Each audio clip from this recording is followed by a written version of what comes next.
morning, everybody. This is going to be a very serious video. Like I told people on that little video, my channel is basically gumbo to me right now.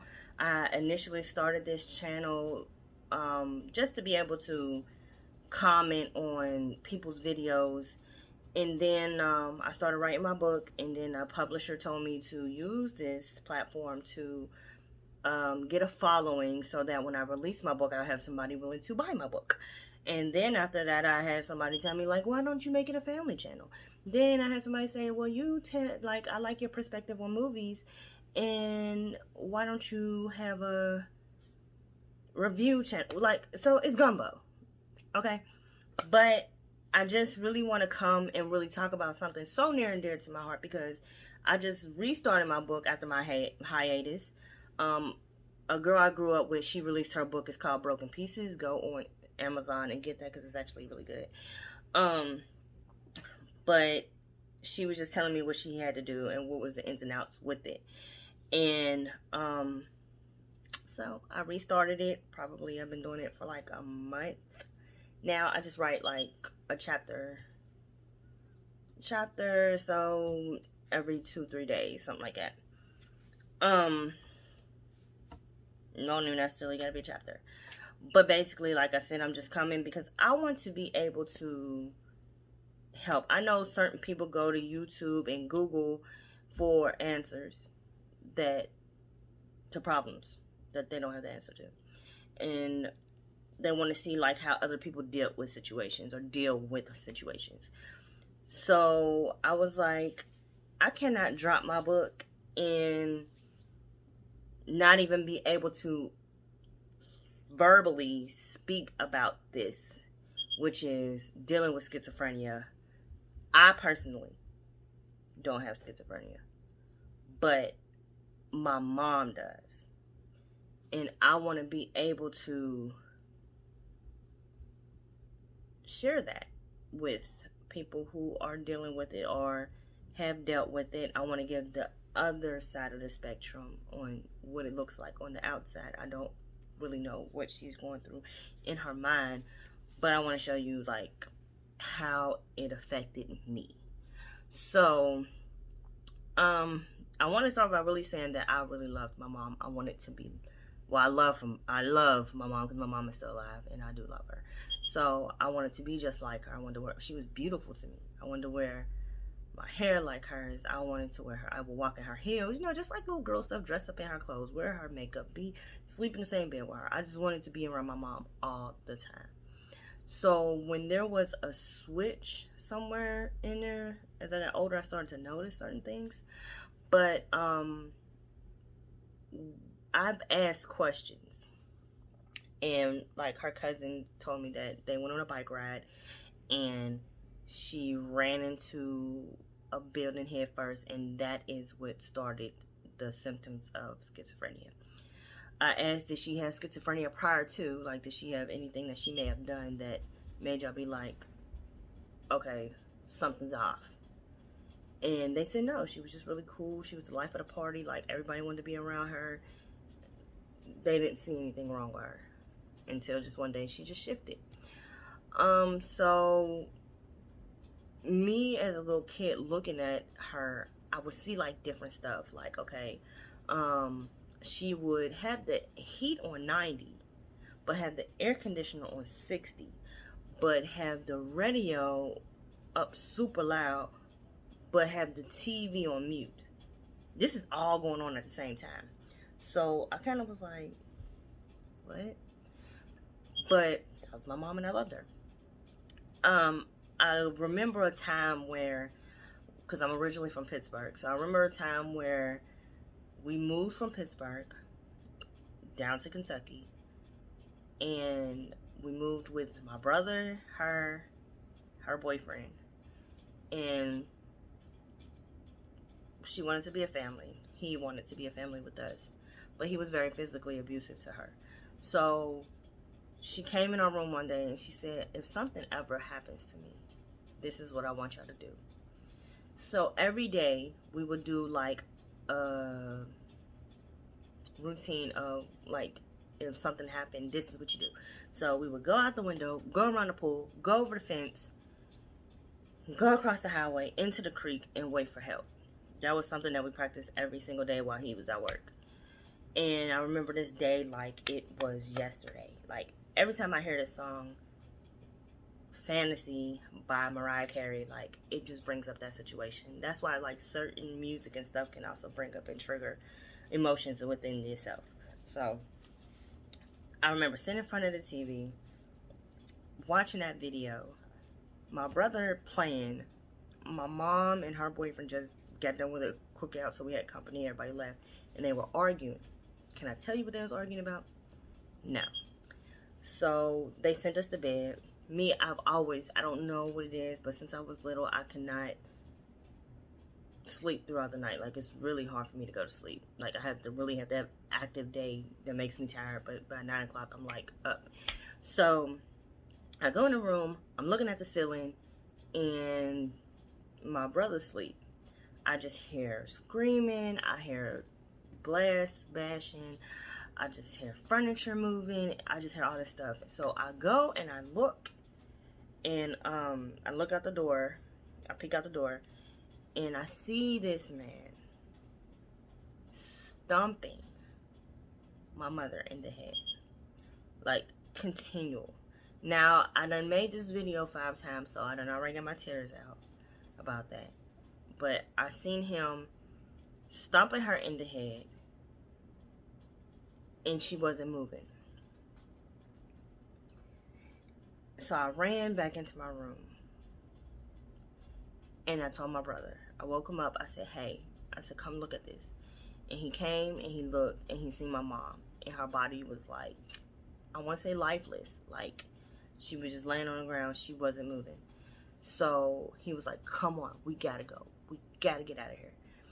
And he packed up a little bag, and we went out the window, went around the pool, climbed over the fence, went across the highway, went under the creek, and I went to sleep. I cannot tell you how long I was in that creek. I really cannot. I could just tell you I was hungry, I was cold. There was no time, like, we ain't had no cell phone, so I cannot tell you how long we was in there. But I know that I seen police officers walking up and down the little strip, because, like, the way the creek is, like, a little hill, and then you can see the street, like the sidewalk, and then you can see, like, there was, like, stores and stuff. So you see, like, the police officers, like, walking and looking, and, like, I don't see them, and then you hear one police officer say, they're right here, they're down here, they're down here. So he came and he said, do you know where your mommy is? And I said, no, I don't know where my mom is. And they said, well, do you know where your daddy is? And I said, no, I don't know where my daddy is. And they asked my brother the same thing, and he was like, no, we don't know. He said, my mom told me to bring my little sister over here if anything was to happen. And they asked us, like, well, what happened? And he was like, well, I just seen my mom laying on the ground. He was like, but I don't know what happened. We don't know what happened. So they said, well, we contacted your grandma, and she's on her way down here. Now, this is from Pittsburgh. We're in Louisville. She's coming from Pittsburgh to come down there. So, like, a lot of it was blurry. But at that moment, I knew that, like, me thinking back at that time, I knew I loved my mom. I knew I had a love for my mom. Although I told myself for plenty of years that I hated her. At the age of 7, 8, and 9, like, I tried to commit suicide. I did. I tried to commit suicide. I wanted to kill myself because I was enduring physical, mental, and verbal abuse from my mother. When I'm going with my friends and my cousins, and their moms are saying how much they love them and holding them and stuff, and my mom has not shown me any love. My mom told me she can't stand me because I look like my dad and I act like her. The relationship that she built with my brother, like, that hurt me, and that did something to me. And I don't know if, like, she really understood the damage that she was doing, because the one thing about my mom, she's so smart. Like, my mom can read, like, a big old book in a matter of days. Like, she reads books. She worked at a lot of places. She went to school. Like, so she was seriously smart. So she could play the system if she wanted to. She's really smart. But so I just like, it kind of was like, is something wrong with her? But you knew, like, living with her, you knew something was physically, like, mentally, I don't want to say physically because wasn't nothing physically wrong with her, but mentally something was wrong with her.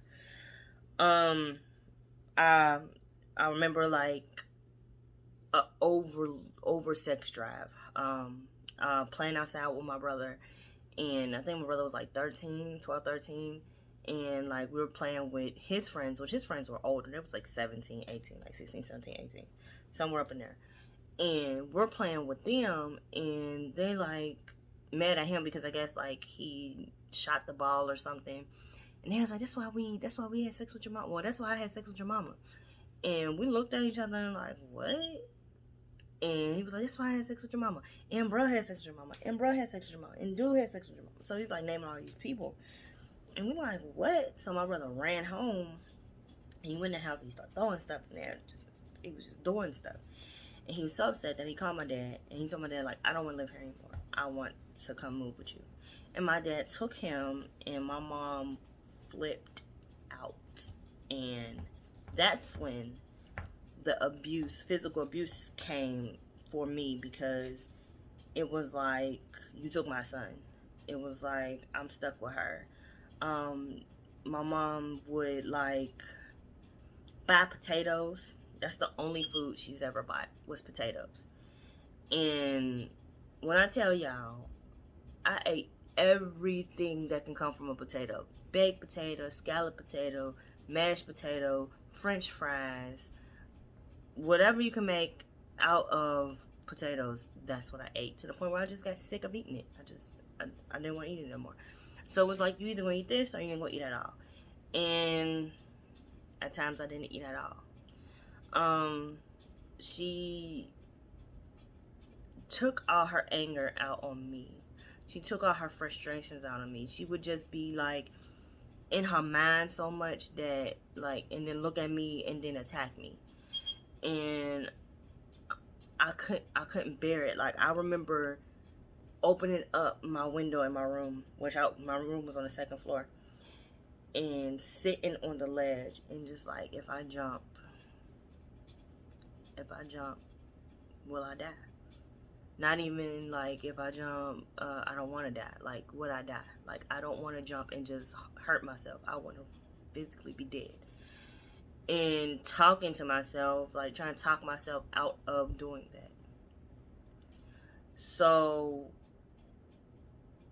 there's other encounters that we had, but those are in the book. And it's serious stuff. Like, it's crazy because I used to have dreams about a certain situation that happened, and I didn't think it was real. So I never told my husband about it. And then one day, me and my husband was sitting on a porch, and we was talking, and my uncle had came out, and he was like, yeah, you know, do you remember that time where your mom was hanging you out the window by your feet, and I had to come up there and save you? And I was like, I said, yeah, I do remember that. I was like, but I thought I was dreaming. I was like, I thought it was something that, like, was made up. I was like, I didn't know that really happened to me. And he was like, yeah, that really happened to you. And I was like, are you serious? And he was like, yeah, but I never told anybody about that dream. I didn't start having them dreams until after I got married. So for him to come and just like put his stamp on it, like, I saved you.